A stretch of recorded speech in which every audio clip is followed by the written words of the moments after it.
And welcome back to a brand new episode of Passion Beer. We're here once again at Nick's apartment with a special treat from Scott. Once again, so Scott, you know, thanks for sending Thank you, all this Scott. stuff our way. Yeah, this is the Churchill's Finest Hour 2012 vintage. From 2012 vintage. No, it's fresh from the Churchill's pub in San Marcos, California. So every year they do a limited blending of, I believe it's Older Viscosity and Serpent Stout, aged in bourbon barrels. From Port Brewing in Lost Abbey. From Port and Lost Abbey, yep. And they do about 300 to 350 bottles for takeaway on one day of the year. So Scott was gracious enough to grab me one of these, and we're going to check it out today. Awesome. Sound good to you? It sounds delicious. Let's get into it then. And one of the things that I noticed, Shane, when we popped off that top is the bottle cap, Port Brewing Company, right there on Oh, top. nice. Pretty cool. Very cool. Alright, let's get Thank you, sir. healthy pour on this. Oh, man, look at how dark that is. Yeah, that's nice. Wow, that smells delicious, too. I can smell it from over here. Alright, we'll save some for later, too. Yeah, absolutely. Oh, wow. I mean, definitely, really the appearance describes itself. I mean, dark as night, you know, with a nice little bubbly, khaki-looking head. Absolutely, a nice caramel-looking head. Yeah, But you probably get a finger head out of it. Not too bad. I mean, for an 11% bourbon barrel, you know, blended expecting a beer. whole lot. Exactly. But no, one of the interesting things that caught my nose right off guard was see if you, go ahead. I got a lot of cocoa Exactly. and bourbon. Yep. It's a nice blend between the two. Lots of cocoa. I mean, lots of. It's really Great. chocolatey, It just hits you. and it's nice. And it is nice and bourbony too. Some dark fruits in there. Let's dig in. Cheers. Cheers. Thanks, Scott.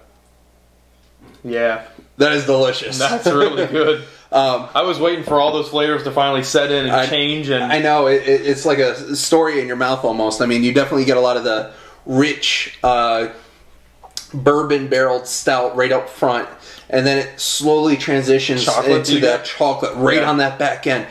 I mean, the overwhelming taste on that back end has to be chocolate without question. Absolutely, and you know, I don't really recall another stout that you have so much bourbon and so much of this really just rich, traditional, just a chocolate flavor. I mean, it's pretty impressive. It really is. No, definitely, and Really impressive stuff.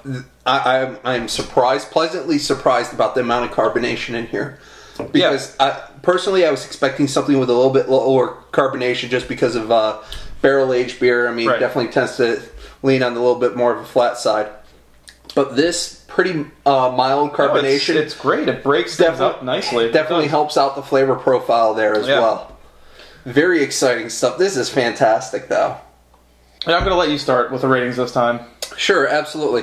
Definitely fantastic. The aroma just hits you right off the bat. Taste perfect. Couldn't ask for anything more from a bourbon barrel aged stout like this. Definitely, it doesn't rely on the bourbon barrel solely alone, and it has those chocolate accents on it. Exactly. I'm gonna have to give this a 97. 97. Maybe tone back the carbonation just a tad, but it does help break up that flavor profile very nicely. But overall, fantastic. Thank you, Scott. Yeah, thanks again. I mean, it definitely does.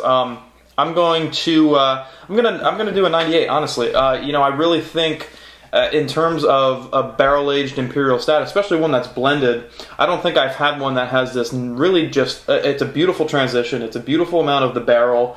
Good amount of chocolate. I mean, it's just got this massive drinkability to it for what it is. I mean, it really is. It's stellar stuff. I'm gonna go 98. Honestly, this is probably one of the best bourbon barrel aged Imperial Stouts I've had to date.